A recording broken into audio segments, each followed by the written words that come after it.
Get ready, start. Friends, I do not propose to talk today about the need to reform our educational system.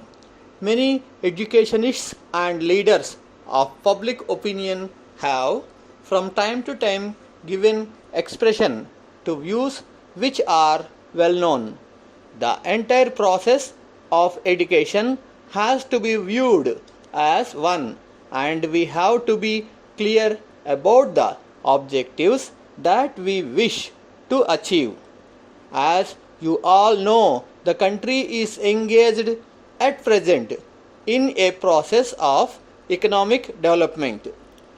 Indeed, we are going through what may be termed a period of industrial revolution. A large number of structural, industrial, and other types of units are being set up throughout the country. For managing these, the country needs a large number of well-trained technical people. Your university has devoted considerable attention to engineering education, and other universities have also done the same. 4 large technical institutions have been set up in the country. Now that we are contemplating a 5th plan whose size would be equal to that of all the first 4 5-year plans put together, our requirements for technical personnel will be substantially larger. I should therefore like all universities and technical institutions to make an assessment of the expansion that they can undertake for increasing the number of students for technical courses and to formulate specific proposals. The academic content of technical education has to be good and substantial, but it is equally important that our young engineers and scientists should have a practical approach to problems. I would like them to be anxious to use their own hands in order to do a good job. It is an approach of this nature that will enable the country to make rapid headway in the matter of industrial development. I would like to say a few words to you, my young friends, who have already graduated and have received their degrees and diplomas today.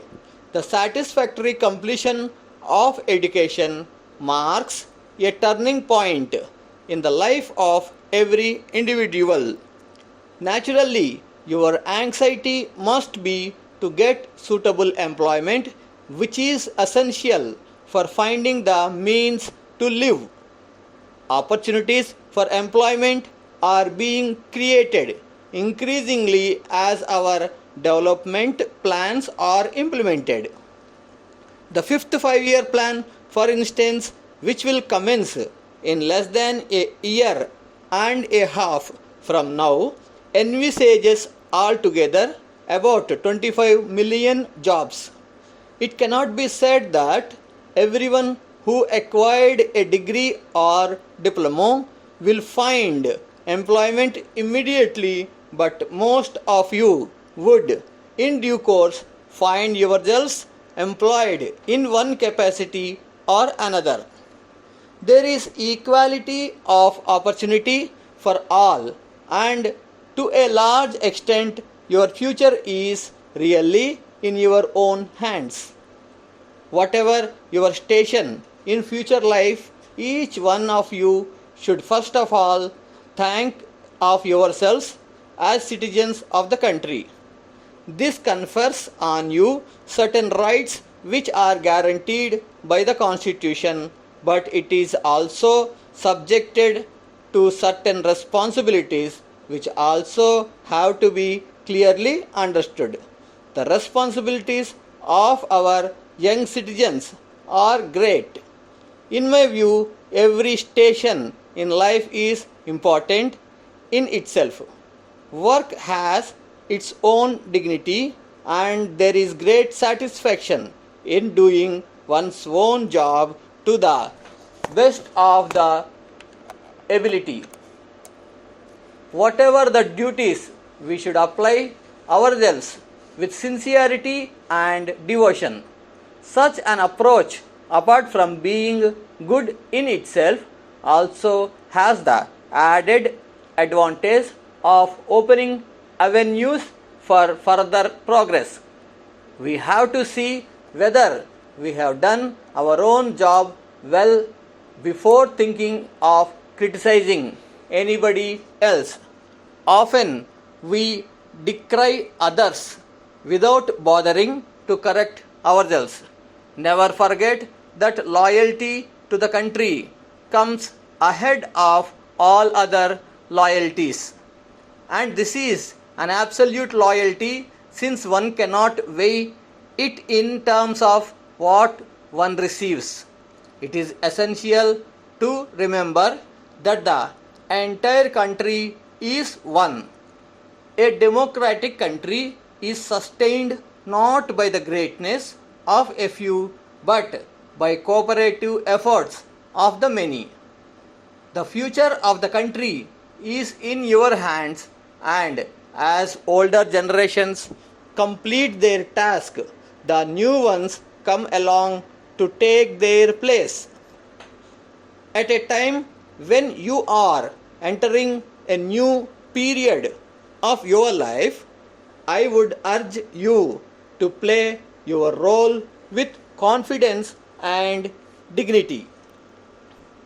Dear sirs, we are in receipt of your letter of the first instant informing us that you have sent by separate parcel post 10 books for the annual book exhibition we propose to organize in the last week of next month. We thank you for the prompt action taken by you in response to our request. We, however, notice from your letter that the books now dispatched have been brought out prior to June last year. As we can take books published up to April this year, we suggest that you forward us copies of those released till that date too. We are preparing a list of books received from your esteemed concern from time to time for publication in the special souvenir we will be bringing out for the exhibition. In case you send more titles, we shall add them on getting information about the same from you. A copy of the catalogue with illustrated report of the exhibition will be sent to you within 3 or 4 weeks after the show. As the production and distribution of the souvenir will cost us a huge sum, we propose to take advertisements to meet a part of the cost. In the circumstances, we request you to take some advertisement space in it and extend your cooperation. The souvenir offers you the best media for advertisement of your publications in India. We are sure you would like to make use of this occasion to popularize your products in India and take some space. We attach herewith a rate list and order form. We shall be glad to receive your esteemed order at an early date. Please also find out if any other parties in your country are interested in getting their publications advertised in our souvenir. Yours Truly, Bangalore Book Bureau.